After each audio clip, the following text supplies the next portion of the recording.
Cyberpunk 2077 was a game I really wanted to see succeed. I now saw the way back in January of 2013. Goddamn, I'm old.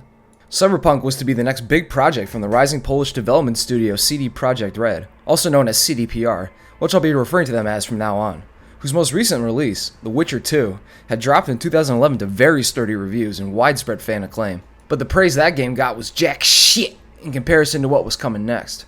Boom, it's 2015, and as spring was giving way to summer, CDPR drops the third Witcher game, The Witcher 3: Wild Hunt. If The Witcher 2 was critically acclaimed, then The Witcher 3 was critically dick-ridden. 9s and 10s across the board in multiple Game of the Year nominations and wins. With the release of The Witcher 3, CDPR had fully proven themselves as one of the best AAA studios in operation, and their next project, Cyberpunk 2077, was going to once again prove that. As the years passed by and we got more and more information about Cyberpunk, it was really looking like this game was going to be truly something special.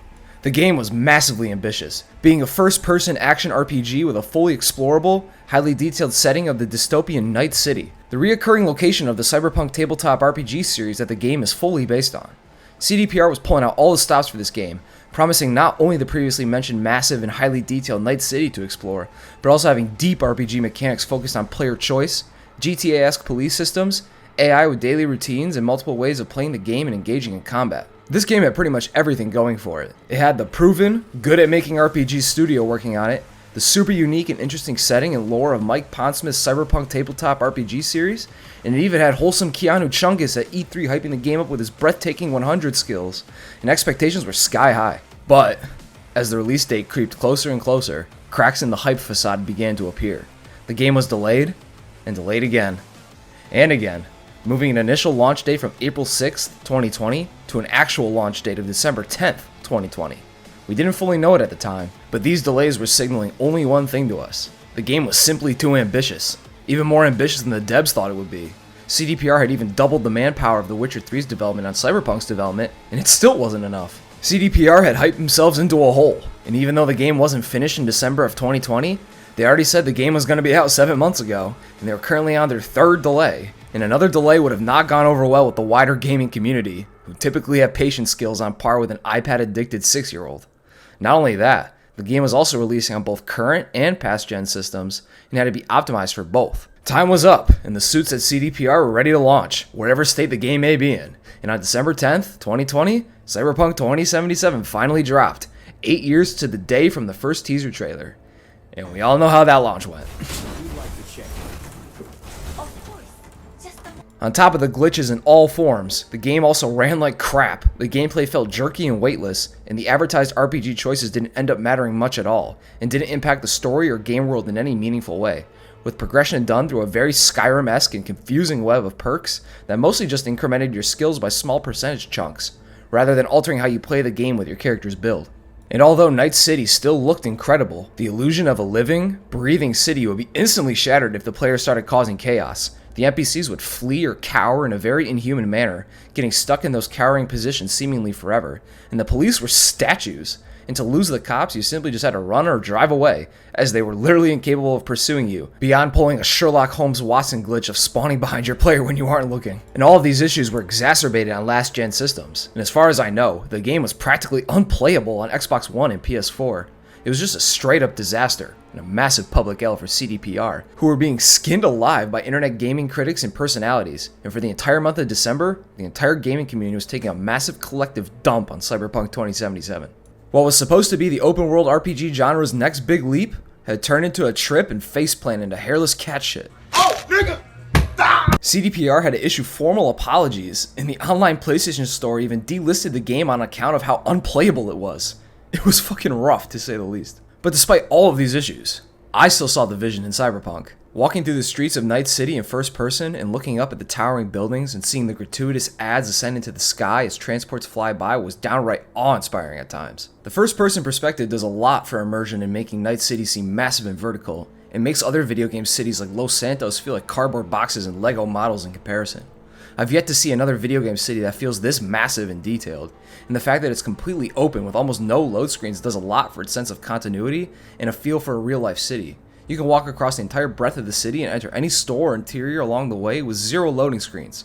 I think Todd should take notes on this. Cyberpunk's story, although much more narratively tight and railroaded than we had hoped for, was still an excellent piece of storytelling that touches on themes of death, legacy, fear of insignificance, and humanity in a world where lives are cheap and hopelessness dominates almost all aspects of life. And if you don't have an attachment to your V by the end of the story, I think you genuinely may have no soul. And this story is greatly supplemented by sharp writing and excellent performances. And even though Johnny Silverhand in practice is pretty much just another Keanu Reeves character with an anachronistic flair, I still found his story and relationship with V to be very compelling and surprisingly earnest, despite some personal issues I have with Reeves' performance.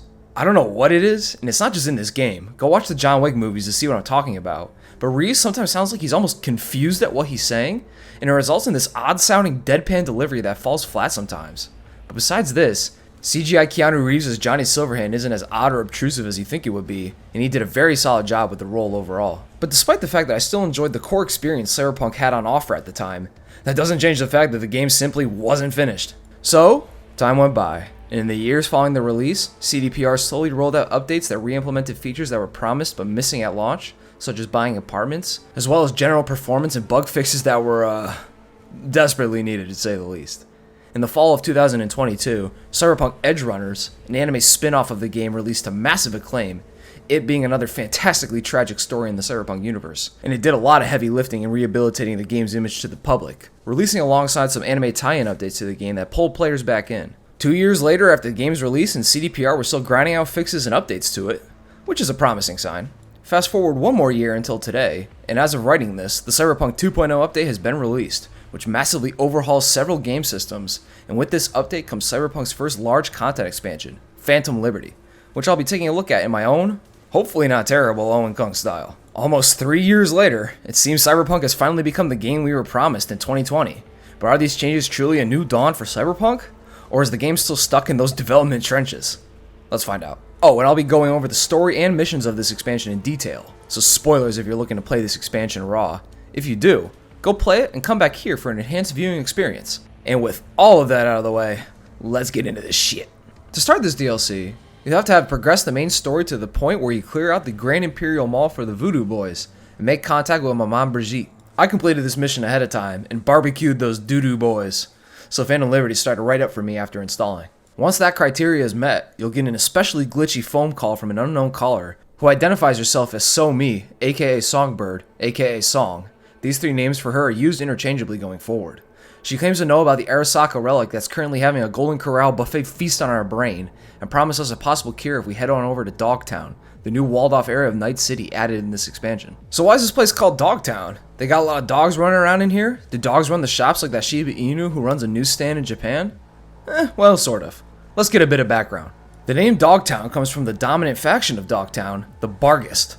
A Barghest is a mythical monstrous dog creature from English folklore, whose soldiers, vehicles, mechs, and dog icons can be seen all over Dogtown. The Barghest are a step above your average Night City gang, being a heavily armed militia led by Kurt Hansen, who act as the main authority of Dogtown. But to know who Kurt Hansen is, we need to get even more background on the Cyberpunk world, so strap in for a quick lore history lesson. The world of Cyberpunk, like other series like Fallout, take place in an alternate history future in which the United States suffered from every ill imaginable throughout the 90s and 2000s. For the sake of brevity, in broad strokes, economic devastation, government corruption, terrorism, disastrous wars in South America, and widespread plagues and crop failures caused the United States to collapse in the 1990s, with many states and cities breaking away from the Union to become independent free states. One of those being the game setting of Night City, an autonomous free city located near the real-life Monterey Bay in California, in between San Francisco and Los Angeles, which was founded as a place where megacorporations could all operate out of in a safe, independent, self-sufficient city.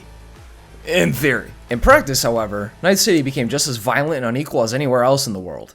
As the decades passed and the United States crumbled under their endless problems, Night City was doing the opposite and was building up strongly. And by the 2040s, a lavish upper-class city called Pacifica was being built south of Night City. Pacifica was to be a playground for only the richest Night City residents, and had several building projects and investors lined up to keep the wealth rolling. But while that was going on, and as the dust had settled from the collapse of the USA, a new USA, appropriately called the New United States of America, or the NUSA, had been formed in an attempt to make America great again. Although it's probably more accurate to say that they were attempting to make America not a splinter chaotic shithole again. And to achieve this, the NUSA decided it needed to get the 50-man band back together, and in 2069 it kicked off the Unification Wars, a neo-civil war that aimed to bring all the seceded free states back into the NUSA fold. One of the Unification Wars campaigns led it to Night City, where a NUSA colonel named Kurt Hansen was deployed to capture Pacifica to be used as a staging area to conquer Night City from. This invasion caused construction and investment into Pacifica to come to a complete halt, and the city was effectively abandoned, with many lavish buildings stuck in eternal construction. This war for Night City never came to pass though, and a treaty was signed between the NUSA and Night City after Night City was able to call in support from Arasaka, which deterred the NUSA forces from engaging in a full-scale war. As part of the deal, Hansen was ordered to pull out of Pacifica, an order which he promptly refused and instead used his position to take over Dogtown and install himself as a sort of military dictator, enforced by his well-armed Barghest militia. From Dogtown, Hansen runs a very lucrative arms-dealing empire, and has the district pretty much by the balls, with his face and Barghest militia icons all over screens and walls of Dogtown, which is how we find the place when we roll up to its heavily fortified front gate. Okay, fake history lesson over. After arriving at the front gate, we look for Songbird until we suffer a massive relic attack, and we meet Songbird herself, a federally employed netrunner who has somehow jacked into the relic and appeared before us as a construct. And she's even able to make Keanu disappear, showing that she's capable of some real techno-wizardry. She tells us that she is currently riding in Space Force One alongside the NUSA president, Rosalind Myers, and that the plane is currently hacked and heading right for Dogtown. And apparently, their comms are down and the only point of contact Songbird can make is to our relic, which is like calling someone through their smart fridge because their phone is turned off. But for now, Songbird tasks us with reaching the soon-to-be crashed plane and escorting President Myers to safety. To buy our cooperation, Songbird again promises us a cure for our Johnny Silver syphilis, and unlocks a new DLC-added perk tree, the Relic perk tree, which mainly provides perks to different cyberware, in my case, giving the Mantis Blades the ability to charge a leap attack after finishing or dismembering an enemy. It's a fairly small tree, but pretty unique in the fact that it gives you some practical cyberware boosts, complementing the newly overhauled cyberware mechanics. Before 2.0, cyberware in Cyberpunk was surprisingly unimportant, serving less as an integral mechanic and more as fun bonuses more than anything. And as long as you had the eddies in the rep, you could load up on any cyberware you wanted to become an overpowered ninja cyborg. But now, cyberware is very closely tied to character progression, and is now where you derive your armor rating from. And you no longer need to mix and match ridiculous clothes to get more physical defense like you're robbing an overpriced thrift store, as clothes are now pretty much purely aesthetic and no longer have an armor rating to them. Now most pieces of cyberware will add armor rating, and you can purchase specific armor implants to improve your armor, or purchase weaker cyberware that grant you different combat bonuses instead, depending on how you want to play the game. It's been overhauled to be a sort of secondary build on top of your actual character build, and they interact with each other to great effect, as you now have a point-based limit to how much cyberware you can have equipped at a time, which can be raised by leveling up, picking up capacity shards, or buying cyberware perks such as Built Different, which allows you to bypass the limit in exchange for a 0.5% health decrease per point above your limit, which also serves as a sick reference to Edgerunners, as the icon and name of the perk directly reference the main character David.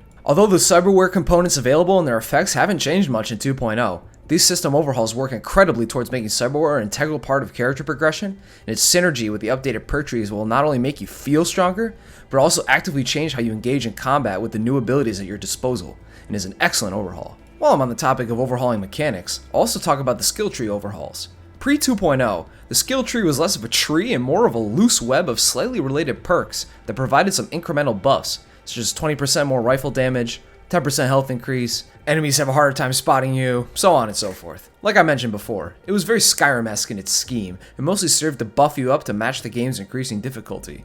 But now, the perk trees are actual trees, comprised of larger icon main perks and sub-perks that branch off of them.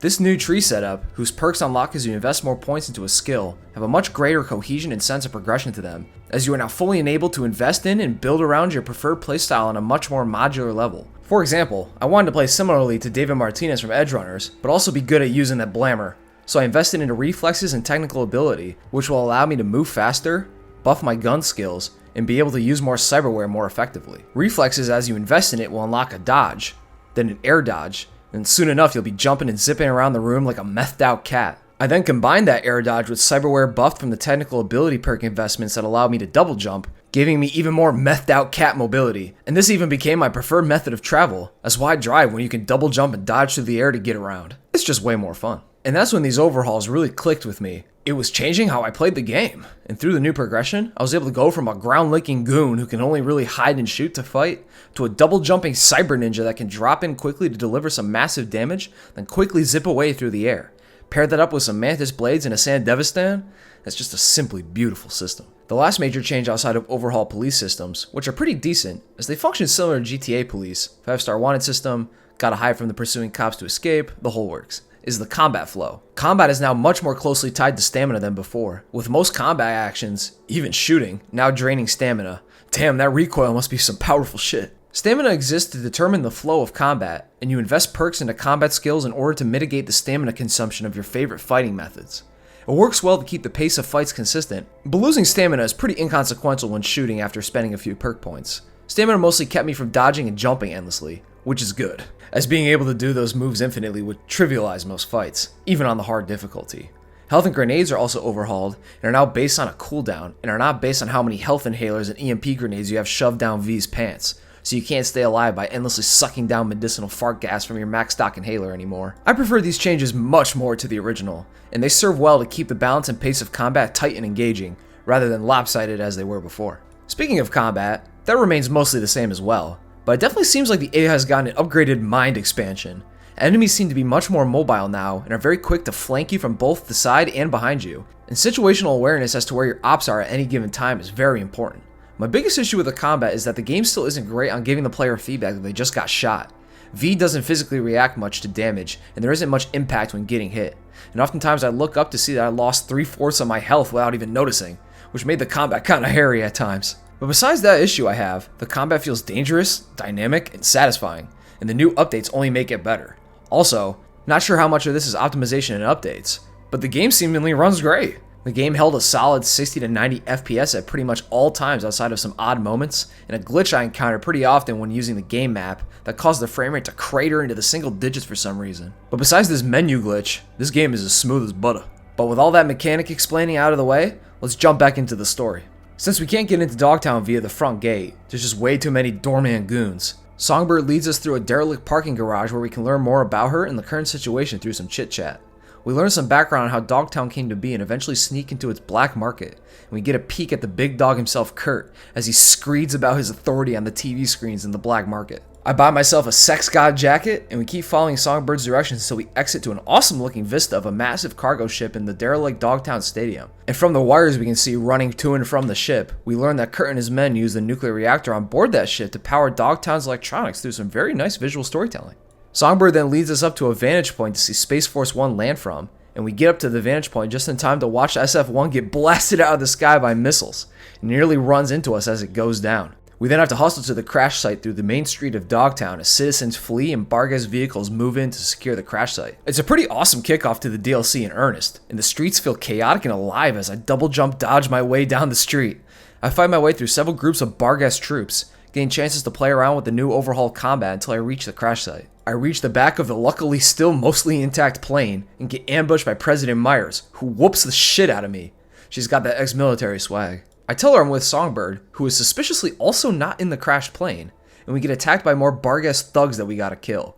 As I escort Myers to safety, she says that she suspects the crash may have been an inside job and Hansen may have gotten help from an inside source, but she doesn't know the full picture right now. Helping Myers escape isn't an easy process either. On top of the fighting we've already done to get here, we also gotta hijack a car, dodge the Bargas authorities, and reach the marked building. And once inside, it's still not over, and we enter a Militech museum of some kind. And from this museum, we learn that Militech had heavily invested in Pacifica in order to fund some top-secret military technology development under its streets. So keep that info in the back pocket of your mind for now. The museum isn't safe for long, and we are soon again attacked by Bargas thugs in full force. But luckily for us, there's a massive four-legged tank sleeping under a blanket in this back room. The Songbird uses her techno swag to take command of the tank and shoot the attacking thugs in a pretty awesome looking moment. But this moment turns sour quickly as Songbird starts glitching out and we lose contact with her. The tank then turns an evil looking red and attacks me and Myers, and this boss fight is pretty awesome. It's a pretty long and multifaceted fight where you have to flee from it and then fight it in two phases. The first phase targeting its weak points, and the second phase being a more straightforward battle where we can hit it anywhere. This fight's pretty much got it all. It's got the spectacle and the fight itself is pretty awesome. My only issue with this battle being that it's not very well communicated to the player which parts of the tank are weak and available to shoot, as you have to shoot the leg joints and highlighted parts to damage it. Shooting it anywhere else would do no damage. And after shooting the highlighted parts and legs, it was hard to tell which part of the tanks were still weak and available to be shot. And eventually I think Myers just did enough damage to it to start the second phase. Oh, classic. Owen Kung getting bailed out by friendly AI again. But besides that issue I have with it, it's a very fun and engaging fight, and air dodging around the room and shooting it felt amazing to do. Once we destroy the tank and take its core, we still can't contact Songbird, who is officially MIA. So Keanu Chungus makes a return. With no other options, we head to an abandoned building that Myers and Songbird had agreed to go to ahead of time, so we head right on over. Once at the safe house, Songbird is still a no-show, so we turn the power back on and settle in. Soon some goons walk in, and they recognize President Myers despite her disguise that she had just put on, and unfortunately I had to pull the gat on these pricks and throw their corpses down the trash chute.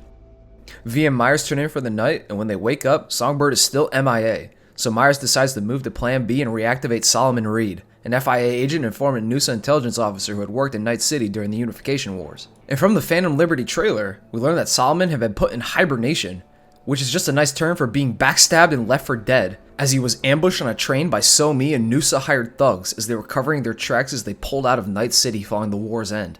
Reed survived this attack, and despite this betrayal and a 7-year marooning in Night City as a sleeper agent, it seems he still has allegiance for the Noosa and due to their current situation is our best option.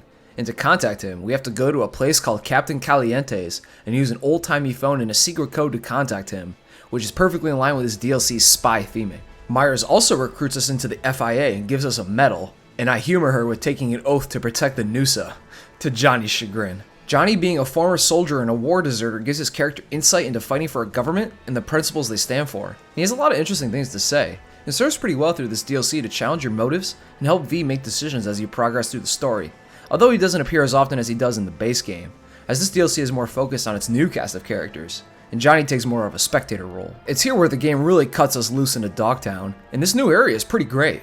Although it's essentially just a rectangle, the visual design of Dogtown is fantastic. Massive, decrepit, half-built buildings tower over you, and abandoned casinos, hotels, and large statues give the place a ton of visual flair. It feels detailed, dense, and towering, much like the base Night City, and it looks spectacular. Night City's immersion is still unbeatable. We head on over to Captain Caliente's, find the phone, punch in the code, and give my guy Idris a phone call. He picks up all mysteriously and tells us to meet at the nearby basketball court. We head there and watch them pick up hoops with Johnny until Idris arrives and jams a gun between V's ribs. At least it was that instead of back shots, I guess, as he doesn't even let us turn around to see him. We show him our agent token and he tells us to meet him in his car, where he finally reveals himself as Idris Elba, Solomon Reed. His character model is immaculate, and I can see the soft, soulful nature of him just through the eyes alone.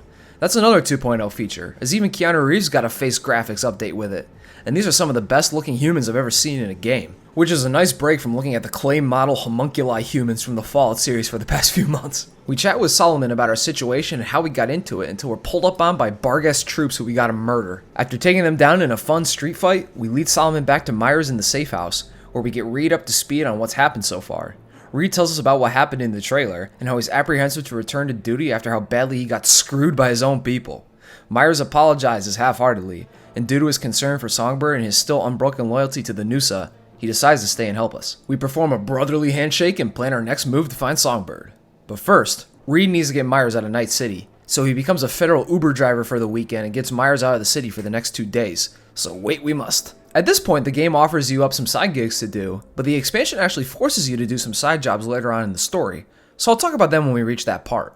But for now, I wait in the menu until Reed has successfully Ubered Myers to safety. Once that's done, Reed blings my hotline and tells me to link up with another sleeper agent named Alex at a bar in Dogtown after sundown, so we head right on over. At the bar, Reed calls us up to let us know that Alex isn't aware of the truth about the failed op 7 years ago, and believes that Solomon had betrayed their cell, forcing her into deep cover in Dogtown for 7 years. I order just 1 beer from the bartender, and Reed walks in not long after, which pisses off the bartender Daphne.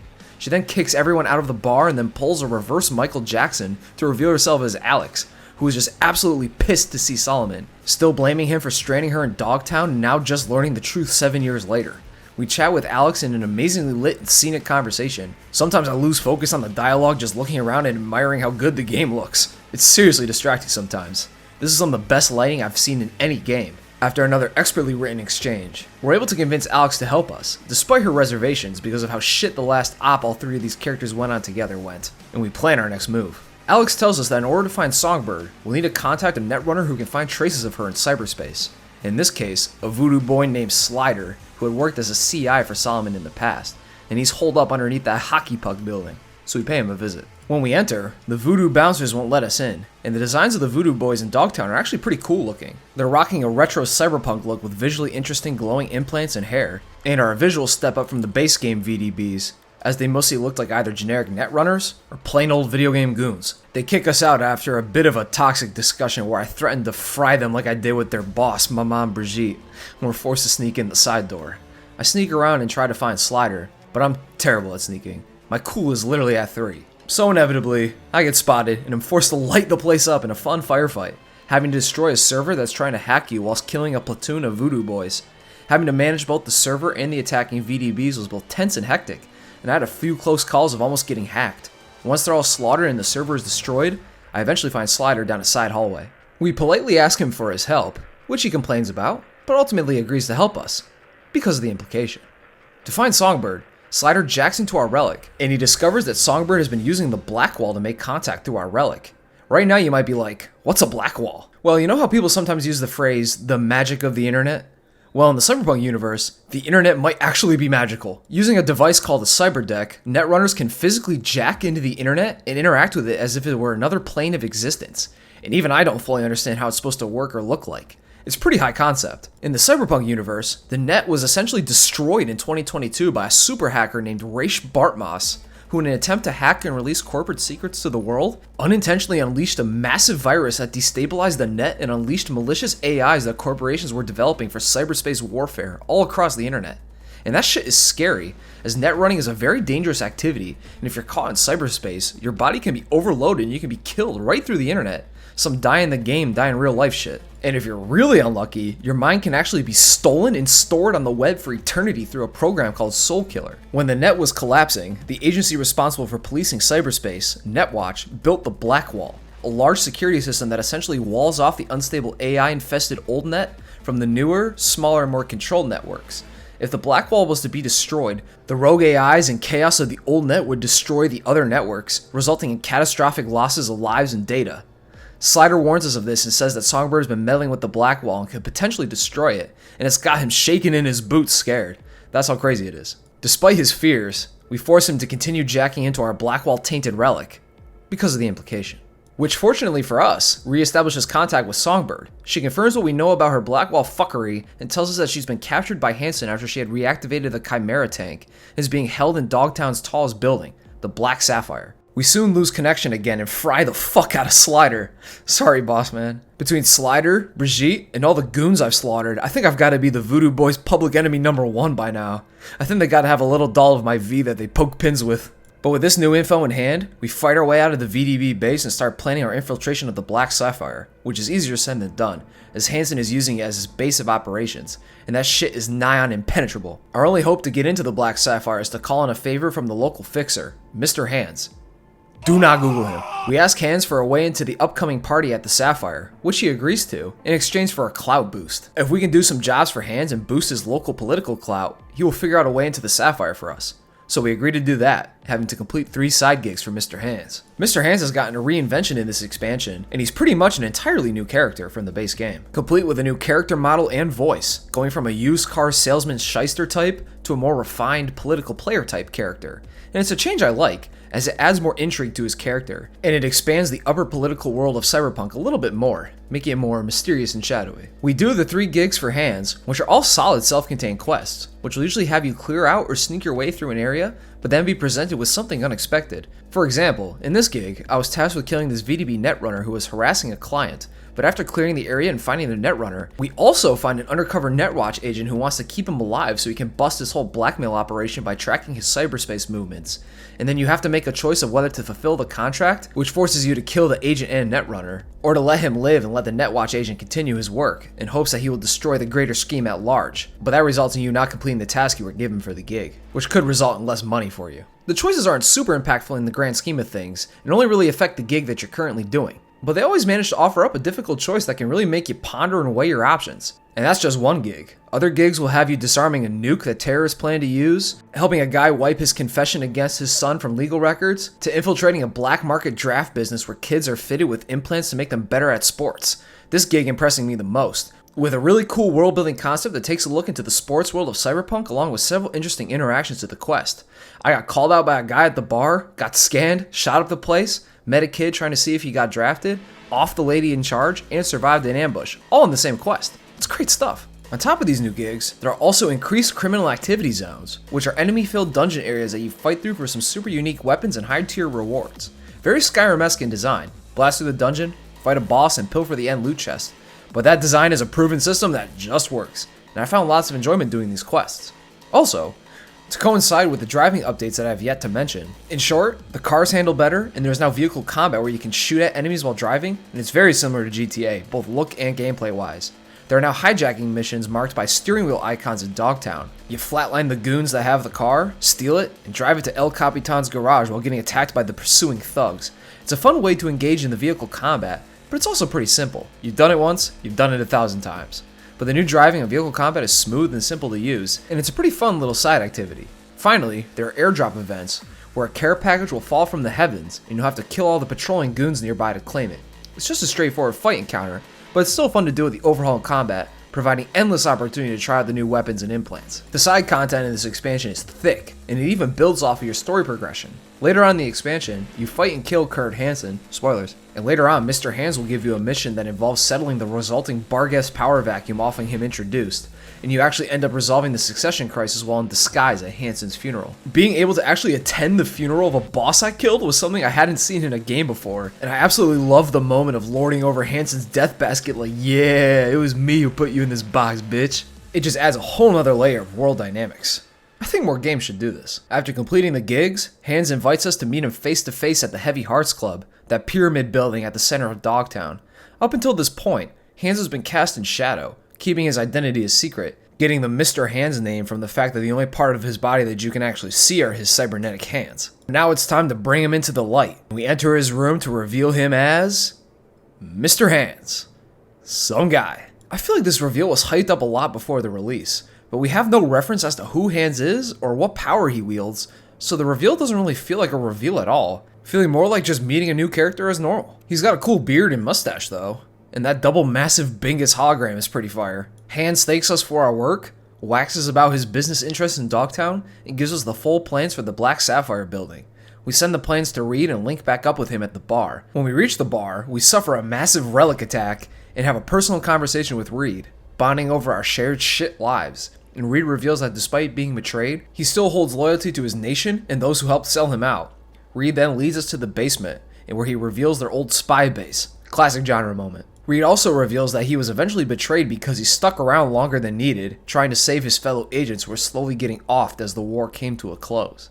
And even though he knows Songbird had betrayed him to secure her safe return home, he has forgiven her and still wants to save her. It's another great writing moment, and I really admire Solomon's commitment to do what he thinks is right, despite it being actively dangerous to his life and probably extremely stupid, which gives his character a lot of depth and nuance. After our bro heart-to-heart, Alex arrives and goes over our plan to infiltrate the Black Sapphire. I'm gonna have to scuba through some shitwater-filled tunnels underneath the building, link up with Reed, dress up, and infiltrate the party. Classic James Bond shit. Before we go, we get Alex's signature weapon, a silenced pistol named Her Majesty.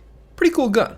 We swim through the shitwater halls, infiltrate the building, and take out this visually awesome sniper's nest. We then use the sniper to lead Reed across the building. It's definitely got a fun concept, alerting Reed to incoming troops and shooting at traps and enemies, but it's pretty railroaded and simple, and more of a time burn than anything for me. Other games have been doing sections like this for ages, and they aren't the most riveting stuff. Regardless, we clear the way for Reed and link up with him and suit up for the party. You're looking fresh as fuck, Idris. This segment is just pure spy genre kino, and it's interesting to just walk around the party and watch the NPCs interact with each other. It's got a lot of cool details and does a surprising amount of work expanding the universe and characters of Night City. Eventually, we get a message from Songbird, and we finally meet her face to face, and she's a bit more, borged out than we expected. It looks like her entire back and body are made out of synthetic parts.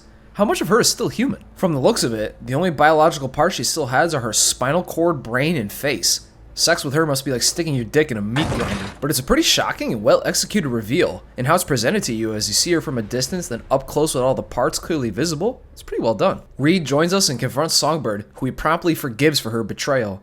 Songbird says that her Blackwall connection is also killing her, and Hansen has the cure, giving her and V a unique connection via their shared incoming death via technological horror. This Blackwall usage also explains why Songbird is now 95% machine, as its power seemingly has caused her to lose limbs and bodily functions. Songbird then reveals that Hansen has pulled some tech out of a bunker beneath Dogtown, and that technology apparently has the ability to cure both Song and us.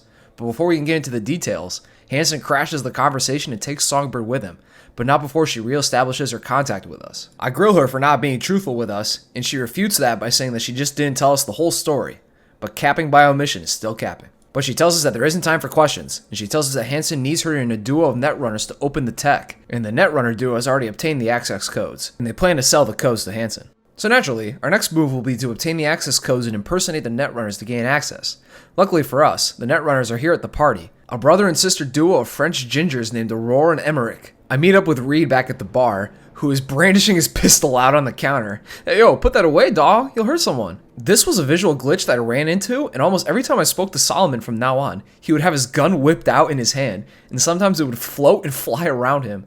Although 2.0 has fully fixed the game, fixed does not mean bug-free. But luckily, the bugs were mostly just minor visual glitches, such as Idris's gun here, or the NPCs hitting the T-pose occasionally. A bit immersion breaking, but these glitches never got worse than just these minor graphical bugs. And I never got stuck from a game-breaking bug or even suffered a crash once. But anyway, back to the story. Reed has started putting all the pieces together, and he realizes that Songbird was the one who had orchestrated the attack on Space Force 1, and had done so in order to gain access to the life-saving tech Hansen had pulled up from that bunker, by giving up Hansen's dreaded op, President Myers. Which, if true, would be highly treasonous and illegal, and would put Songbird in deep shit with the Noosa. But since Songbird had contacted us to save the President, it seems like she's playing both sides, making the situation not so cut and dry as we might think. Despite her extreme shadiness, V and Reed are still determined to save her, but to get to her, we need to get a scan of the Netrunner twins, so we can steal their identities and take their place at the deal with Hansen. To scan them, we've got to chat them up while playing roulette. It's a pretty simple section, as you can only bet on black or red, but the dialogue is what's actually important here. And like the rest of the DLC writing, it's great, with some great performances to boot. I love the cheekiness of the French characters. So I chat them up to get a scan of their personalities, and lose all my cash betting on black. Fuck. But then Hansen crashes our conversation again and tells us that he pretty much knows everything, that we're Noosa agents working with Reed and that we saved the President. He also does a bit of threatening, but also lets V and Reed leave alive. A surprisingly classy move. So V and Reed take the walk of shame out of the Black Sapphire, and the guards politely do not shoot us in the back of the head on the way out. We speak to Reed outside of the Black Sapphire, who's still waving his glick around. I send him the scan info, which he takes a day to process. I wait a day for Reed's phone call, and we link back up in the safe house for a briefing. We learn that Hansen's life-saving tech is an AI that's contained in a neural matrix, which was developed by Militech as part of something called Project Cynosure, a competitor to Arasaka's Soul Killer, a technology that can capture human consciousnesses and store them as engrams. We're tasked to retrieve that matrix, along with Songbird, and to do that, V and Alex will impersonate the twins using facial cloaking tech that Alex used earlier, and to capture them, we will track a rental car they're using and kidnap them. We then gotta leave Dogtown and jack into 2 cell towers at 2 rental car locations to track the twins, a bit of a short diversion to travel to the 2 locations and back. Once that's done, I meet up with Alex, where we have a little heart-to-heart about her dreams of being an actress, do a little character building, and do a little dance together where V dances in a, interesting manner. It's a very nice and surprisingly sweet moment that develops Alex's character. So I think it's safe to say she's absolutely fucking toast on our next mission. Might as well go put in the order for the headstone now. After meeting with Alex, I then go talk to Songbird and have a heart-to-heart with her too, where she reminisces about her home back in Brooklyn and explains her plan was to dupe Kurt, steal the Matrix while we save the President, and everyone would escape, all hunky-dory.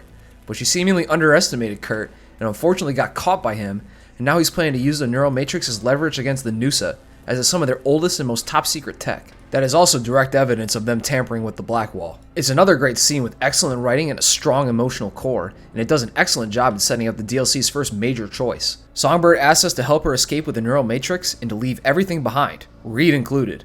And once we're done talking to Songbird, we call up Reed, and I decide to tell Reed about what she told me about her plans. But first, we gotta go to a Solomon Reed approved Ripper dock to get our face cloaking implants installed. We access the Ripper dock and we meet up with Reed, who's still waving his piece around, and he decides that he's gonna detain Songbird and interrogate her, but he also promises to help her escape, leaving it up to us on who we want to trust. And not even Johnny knows what to make of the situation. I think he got a little too distracted by the magic tricks Solomon is doing with his gun. For Rita, the Ripper dock gives us a new face, and we head out. We then call Reed, who tells us to get in position to find the Netrunner's rented vehicle. We spot their car, put a tracker in it, and hop in the trunk. We then hijack the car and drive it to our hiding place. And this part is pretty fun. The twins wrestle for control of the car with you as its alarms are blaring, making it a pretty funny and chaotic scene. We get to the garage where the twins are then tased, pulled from the car and then summarily executed in a pretty crazy scene. The view of watching them get pulled out from the interior car camera and then being brutally shot to death was a huge tonal whiplash from the chaotic car chase, and I absolutely loved the moment. We then hop in their car and assume their identities, with V speaking in Emmerich's French accent and Alex assuming Aurora's likeness. This is some real Mission Impossible shit. And we head right on over to the meeting with Hansen. When we arrive at the stadium, I'm given a data shard with Emmerich's personal info on it, as the meeting with Hansen is a test to prove your identity, which is a really cool idea. He'll ask you about vintage cars, offer you a drink, and ask about your past, and you have to cross-reference the data on your Emmerich shard to keep your story straight. And it's pretty tense and engaging, and I wish more dialogue encounters were more involved like this, as I really enjoyed this puzzle-like approach nature to a dialogue exchange. We maintain our bluff until Songbird meets us and brings us to the Neural Matrix, where we can make our first big choice of the expansion, and this choice heavily impacts the rest of the story, as you'll get different missions depending on which option you pick. Faced with helping Songbird flee or helping Reed capture Songbird, I decided to side with Reed, as I couldn't find it in me to fully trust Songbird, despite our shared impending doom. Songbird hasn't been fully upfront with us until very recently, and the last time she cooked off a plan, it kicked off all this rigmarole that we're currently in. And despite Solomon's unreciprocated loyalty to his nation that has seemingly done him way more harm than good, I still found his side to be the better option, as I was impressed with his determination and loyalty, and found him more trustworthy in this situation. I simply just didn't want to betray my guy. So, sorry Songbird. The game makes this choice multifaceted and multi-layered, as you can trust or distrust Reed and Songbird for a number of different reasons, and I like that the game lets the player determine what they think is right for themselves. Again, heavy spoilers coming up. So we side with Reed, and Song takes this betrayal, well, less than kindly, and she goes full Blackwall Cyber Psycho rage mode, while Alex is bested and killed by Hansen. Call it. And Songbird flees, leaving a trail of Blackwall destruction in her wake. We fight the surviving Barghest troops until we come face to face with Kurt Hansen himself, and this fight is pretty tough, but it's a good one. Kurt starts with ranged weapons, but then starts attacking you in melee in his second phase. And be careful, this bastard will cutscene lock you into massive damage. So I jump and dash around him just to stay alive, and the fight turns into a fast-paced cyber ninja battle. I wish I could show you this fight in its full motion and glory, but my recording software decided it was going to turn itself into Microsoft PowerPoint for this recording, giving me this beautiful slideshow that you're seeing right now. Oh yeah, that's looking good.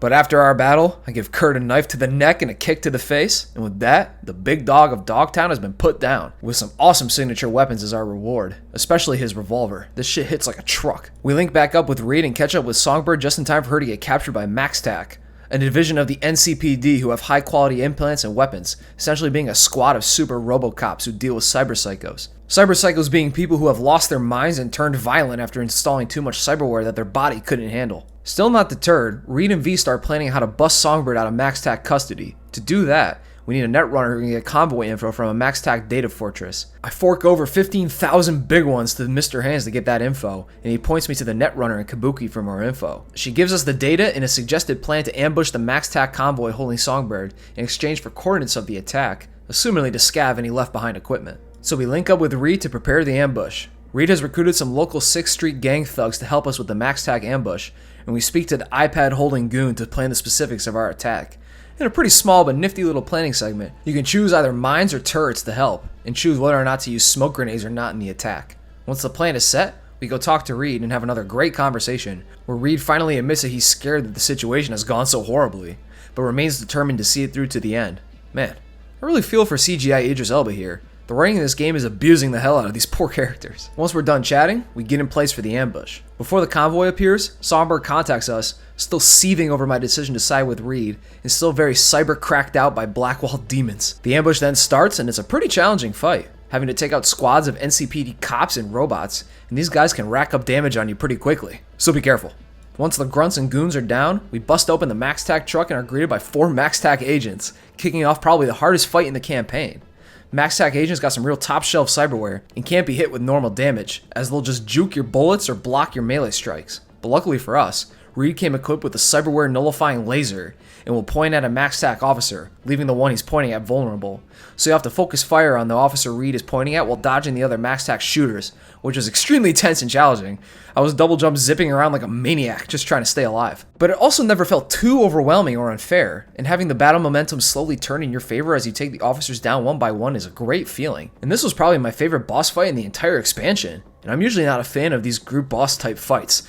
Looking at you, Elden Ring. We decommissioned the 4 MaxTac officers, But the attack fails anyway, as V gets struck with a massive relic aneurysm and Reed got hit with some wild shrapnel, all the while Songbird had hijacked the prison truck and skirted off with it. Solomon is forced to stay behind and lick his wounds as V chases after Songbird through the streets, following her trail of cyber syphilis to a massive hole in a building that she crashed the truck into, starting off the final mission in Reed's story path. We maneuver through some sewers so we end up in the old Cynosure facility. It's here we get a full picture on Cynosure, which was a Militech developed project that aimed to poke holes in the black wall, then wrangle and subdue any rogue AIs to be repurposed as cyberspace weapons. And Songbird is trying to directly connect to Cynosure, which could turn her into a walking black wall nuke, so we gotta go take her down. At least, that's what I think is going on. To be honest, the tech in play here is so high concept and the game tries to keep the technology as nebulous and indescribable as possible, so I wasn't too sure of what was going on at the time.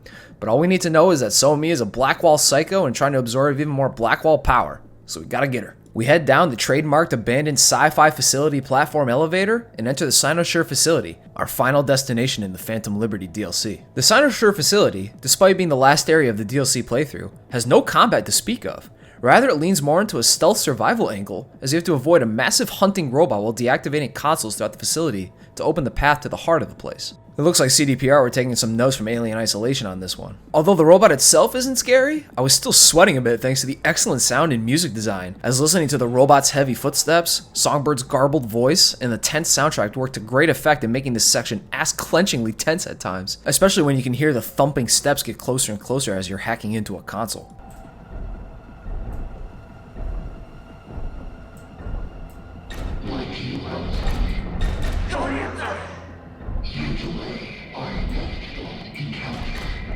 This tense atmosphere was only broken when I kept getting insta-killed by the robot trying to escape a room I was in, not realizing that I had to wait for the robot to leave before I could also leave the room, as trying to force open the door while the robot was still in their room was a one-way ticket to insta-kill city. But that was my fault for trying to jump the gun on this stealth encounter. We reach the core, which is a very visually striking massive computer orb in a red black wall-filled void. This DLC's visual set pieces have been fantastic throughout the entire runtime, and this massive, almost heart-like core is no different. Shit looks alien demonic. It's sweet. We do some more console shutting down and robot dodging, more of the same as before, and as we attempt to unlock access to the core itself, we're ambushed by the robot, who pulls us into a vision of Songbird's past, of when she still lived in Brooklyn and had a dogshit haircut. I'll be crying if I look like that too, bro. That's fucked up what they be doing to y'all. We see glimpses of her past, from her start as a young netrunner to getting recruited into the FIA, all the while her apartment gets slowly destroyed and devoured by the Blackwall crust. And it's a really touching moment in the story, as we finally convince Songbird to stand down and stop running, and we empathize with her about our shared past mistakes, and we give her a big ol' hug to finally convince her to let it all go, and we return to the real world, with the robot finally slain through the power of empathy and understanding. Reed reestablishes contact with us, asking us to go save So-Mi. When we reach her, she ain't looking too hot though. She's jacked into the core itself, looking totally drained. She asks us to mercy kill her, and it's at this point we can make another choice, to either spare her or kill her. And it was a pretty tough choice for me, as I didn't exactly want to kill her, but who knows what would happen to her if we kept her alive, and who knows what the FIA would do to keep her going. Hoping that she could get another chance at life, I decided to spare her, and Solomon catches up with me at the perfect time, and we pull her out of there. We then cut to V and Reed driving So-Mi to the southern Night City border, where we have a short but excellently acted and written chat with Reed before pulling up to the checkpoint. We hand over Songbird to the Noosa and chat again with President Myers, and she gives us some empty platitudes and a medal for our service. It's a pretty unsatisfying and cynical conversation, but it's executed annoyingly well, making you actually feel empty inside after the interaction, just like talking to politicians in real life. They load up Songbird and fly her away, and V and Reed sit down in the dirt together for a bit, just hoping that whatever happens to Songbird, it'll be for the best. Reed then gets up, starts walking slowly towards the horizon, and the credits roll. After the credits, there's a few epilogue conversations with Johnny and Reed, with Reed unlocking a new ending to the base game if you went with my choices in this DLC. Once again, major spoiler nuke. This new ending involves V getting the neural matrix procedure from the FIA, which succeeds in removing the relic and saving V's natural life. But the procedure was a bit more of a hack job than expected, taking over 2 years to complete, as V wakes up from his surgery in 2079. Not only that, but business casual Solomon Reed meets us to drop another bomb of shit on us, telling V that the procedure has essentially fried his neural cortex, leaving V unable to use any cyberware beyond basic interface implants, a nuclear black pill to swallow for our cyberpunk merc, who spent most of his life being a chromed up killer. V then returns to Night City, meets with Vic and Misty, who have changed quite a bit in the past 2 years, and V tries to find a new purpose in life going forward through dialogue with them. And the game ends with my shockingly hairless V disappearing into the crowd on the streets of Night City. It's technically the best ending you can get, as V is able to live on for the rest of his natural life, but all of his former friends are gone, and he is now lost in the world, having to start over from essentially square one. It's a real deal with the devil type resolution. I definitely wouldn't consider this the ending that best suits V, but I still appreciate its addition to the game, and I think it really best reflects how the rest of the expansion not only builds off of the base game, but also builds up the base game itself, adding a new bittersweet ending that doesn't involve V dying, being doomed to die imminently soon, or selling his soul away completely. Kinda like how Phantom Liberty added back that gaming sweetness to Cyberpunk 2077, which up until now was pretty much only bitter. There's also a completely different path and end missions if you decide to help Songbird at the deal with Hansen, which will have you shooting through a spaceport to help So-Mi escape. But for this video, I won't be analyzing that path.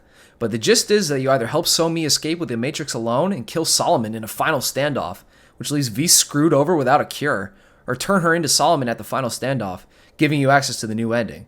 But with that, that's the main story of Phantom Liberty complete. Phantom Liberty is advertised as a spy thriller adventure, which it indeed is. But where Phantom Liberty truly shines is as a somber, character-driven story that dives deep on themes of duty, loyalty, betrayal, and regret. Reed and Songbird are both interesting, multi-layered characters that you can argue for or against in multiple different ways, making the main choices in this expansion that much harder to make. The story missions are impressively dense and interesting, especially the Myers rescue and the mission after your big choice at the Hansen deal. These missions being pretty long and putting you through several scenarios and gameplay changes, without ever losing the player's interest. The writing and performances are all top tier, and I think Idris Elba did a great job with Solomon Reed's character, despite some issues with some occasional flat line delivery. Solomon was quickly able to rise above just being CGI Idris Elba, and was a very believable and sympathetic character, helped out by some fantastic character model work. The new area of Dogtown is sizable and packed with some incredible design and scale. Seriously, this game just looks visually spectacular, and the sense of verticality and design of the crumbling high-end casinos and buildings are very visually interesting. The new gigs and side missions are multifaceted and a step up from the base game gigs and where they take place and the scenarios they present to you. There's just an absolute buffet of gigs, side jobs, and encounters to keep you feasting on this expansion. Combine all of that with the overhauled RPG systems and improved performance with the 2.0 update, and there's just no better time to jump into Cyberpunk than right now. We're so back. And with that, that's my review for Cyberpunk 2077 Phantom Liberty. Oh, I hope you guys liked that one. I enjoyed doing this one very much, and I think it was a cool departure from the usual fall content. Kind of expand my mind, expand my brain, my horizons, you know. Well, I hope you guys like this very much, and I hope you guys are looking forward to the next video, because I look forward to entertaining you. Alright, peace out.